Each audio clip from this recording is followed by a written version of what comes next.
Friends, this is Sunil Chandy, and this is Food for Thought again. And this time we're about in town in Westerly, and we're at the United Theater. And not only are we at the United Theater, which will open up very soon, we're at the Publix Radio with Alex Nunes. Alex Nunes, you've met before. We've had him on our show before. He's wonderfully gifted in terms of being a reporter for the Publix Radio, and he's also a person who's been coming to our congregation, and I've just so enjoy having him, and I wanted to have a tour of this place. So how are you doing, Alex? I'm doing excellent. Hi, everybody.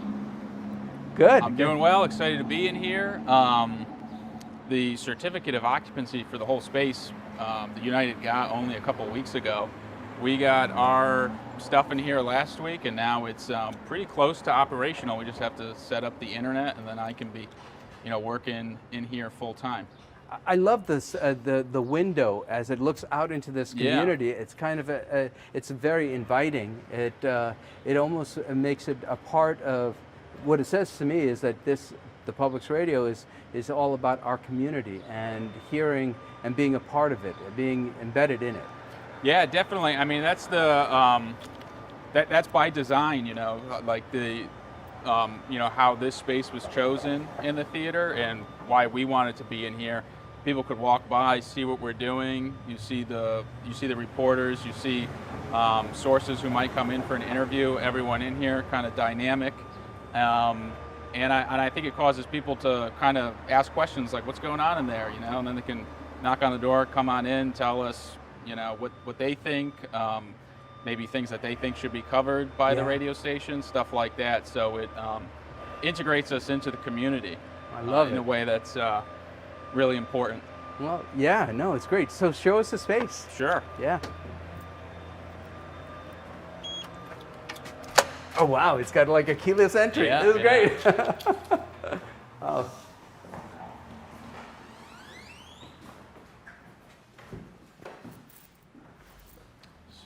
So this is sort of like the office area where my desk is over here. Yeah. We're not really on air, that's just for decoration. And then the idea here is that this would be like a meeting table. So if people came in, they could sit down, talk with me, tell me maybe ideas they have, things that they think we should be tapped into, things that we should be covering, stuff like that. Or people just want to come in and just say, hey. Yeah. And would you ever imagine doing interviews here? Maybe, I don't know. Possibly. The only thing is, though, we have the studio, so we'll probably do it there, too. Yeah. Well, show us the studio. Anything's possible. Yeah. And then this is like this is a self-contained studio. They come like in a box, and you basically like install it. So it's fully soundproofed on the inside. Oh, so you could actually say something in here, you can't hear anything out here. Well, we're wired right now, so they could, That's right. I love that. So this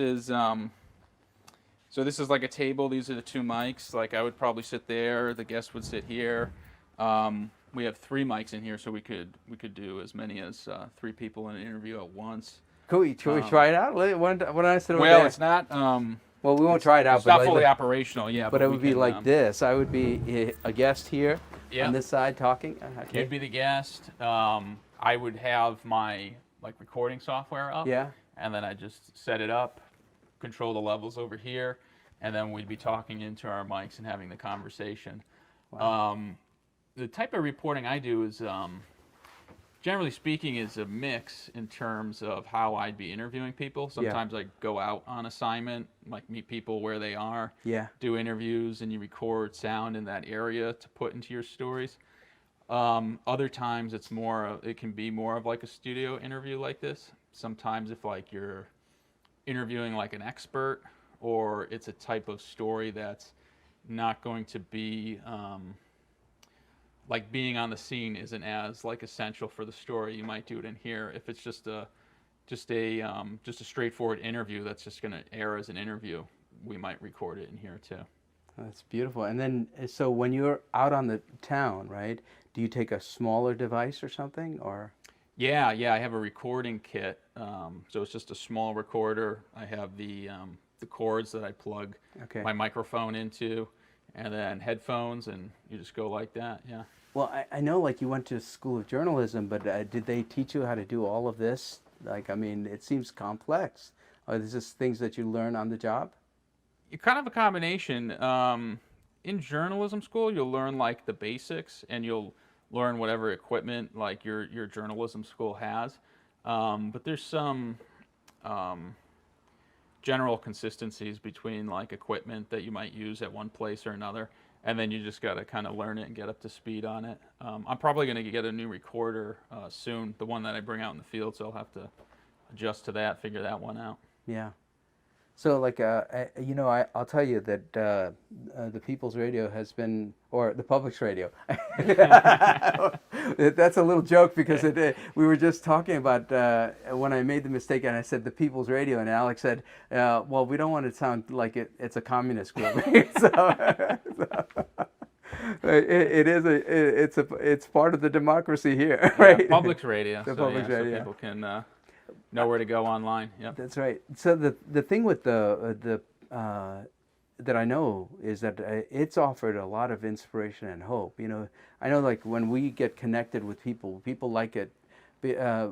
We're with Food for Thought. People have just like my face being on there because it's a familiar face, and especially when we're going through a stressful time, a time of unknown, and like that, I think the Public's Radio have these voices that are help us feel comfort in knowing that there is something in the midst of all the chaos of life. There's something steady that we could count on, and so it's a beautiful thing, I think.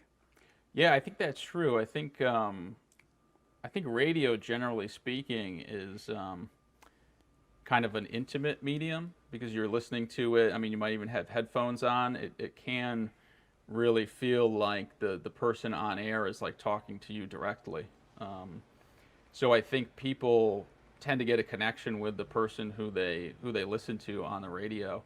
And I've heard people say like, you know, they think of, you know, someone like Terry Gross who has Fresh Air on NPR as like being like a friend, Yeah. because you just consistently hear that voice.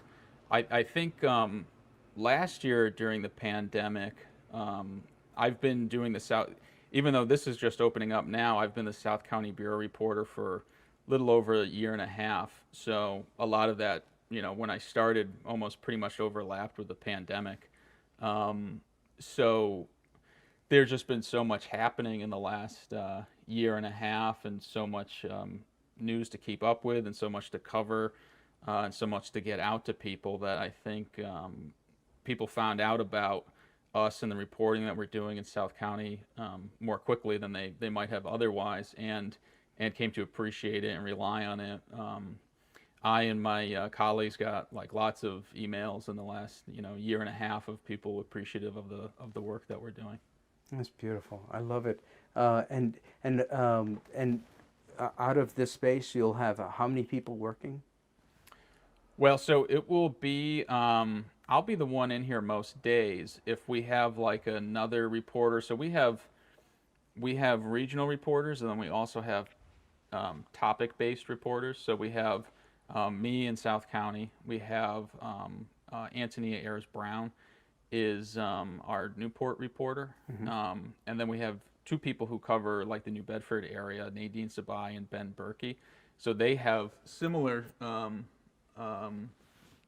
kind of studio office spaces to me in their respective areas. None are as nice as this one. None have a movie theater and a restaurant that you can walk to. So I think I got the best spot, but they have their individual spots. They work out of there. But then we also have like a political reporter, Ian Dunnis. Lynn Arditi is our healthcare reporter. Sophie Rudin is our environment reporter.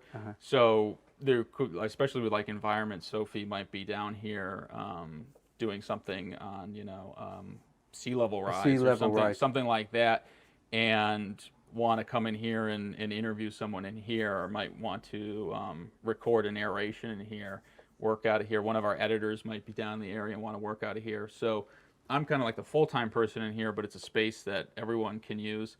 Our general manager of our station, Tori Malatia, he lives in Westerly too. We both live in Westerly, and I imagine he'll use this space. We also, like, when we do like on-air fundraising. Tori and I, we both have to drive up to Providence to do that.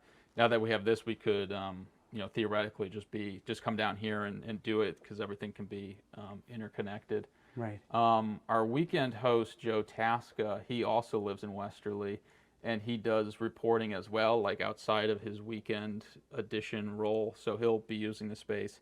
And then we're also very excited that even though the space is great right now, we are going to be outfitting it even more so that we could do live broadcasts from here, like tap in through a fiber optic cable, and then literally what's being done in here can broadcast out live to the entire coverage area. And Joe will do weekend edition from here every weekend, Saturday and Sunday. Wow. So it'll be a really dynamic space. I think it's great and exciting for Westerly. I mean, to have the, Tori here. I met Tori, and he's a wonderful visionary. And Joe Tasca, he interviewed us actually for That's right. Yeah, I remember that, at the beginning of the pandemic, and it was just really wonderful. And he seems like a wonderful person.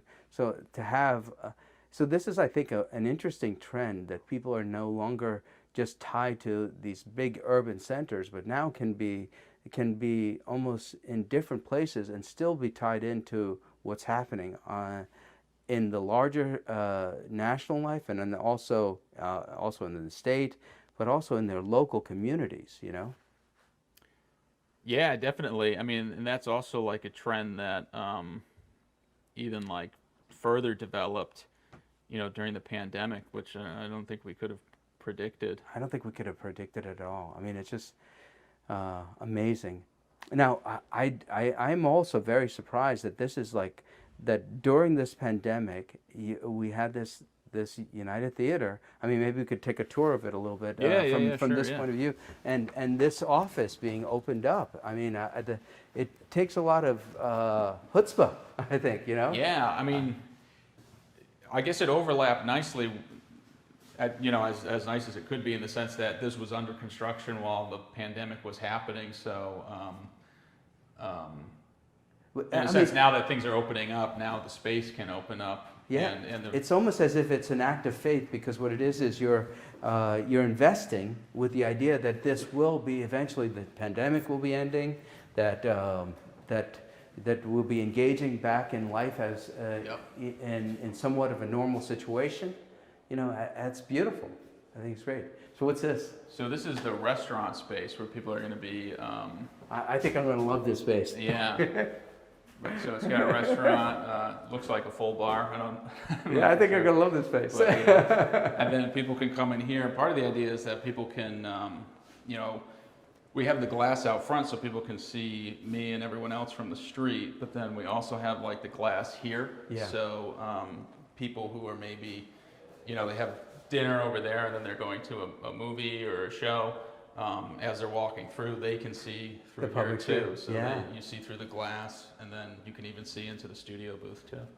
All right, it's beautiful. And then, of course, here on this side, we have the movie theaters and several other things that are happening. Hopefully, we'll get a chance to talk to the people here at the United Theater for Food for Thought too. Yeah. And maybe get a tour of the whole place. But I love this idea of just being right in the midst of a community, and then also being in the midst of this new enterprise in this whole section. It's great. Well, Definitely. Alex, we love talking to you, and you always provide us insight. Well, what might be an insight that you might give us for those who are facing challenges and thinking about starting something new? Something that I mean, you must have felt a sense of anxiety or excitement, or how do you? Yeah, I mean, I think you feel both when you're trying something new that's not really been done before, and there's uncertainties and all of that. I think that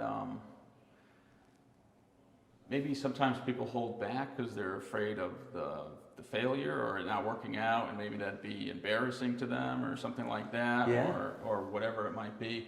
But I think if you believe in a project, you got to like push past that, because I think it's natural to have those feelings that, you know, like if I take a risk, what if it goes doesn't go the way I want it to? Like I think anyone, even like a bold, courageous person, would think that. Yeah. But you kind of got to push back. I mean, push forward anyway. Yeah. If you want to do great things that are meaningful to you. Yeah. I think I think a courageous person, in my definition, is one who acknowledges the fear and still presses on. Right. Not a fearless person. Yeah. Yeah. Yeah. Because you know, and anything new, there's always a risk, and this does represent a risk, but there's also potential. You know, there's great potential in terms of connecting people together. Beautiful. Absolutely, yeah. Love it. Thank you, Alex, for all that you do. Yeah, thanks for having me on. And thank you, folks, for watching, and we'll have our next session next time also. And God bless you.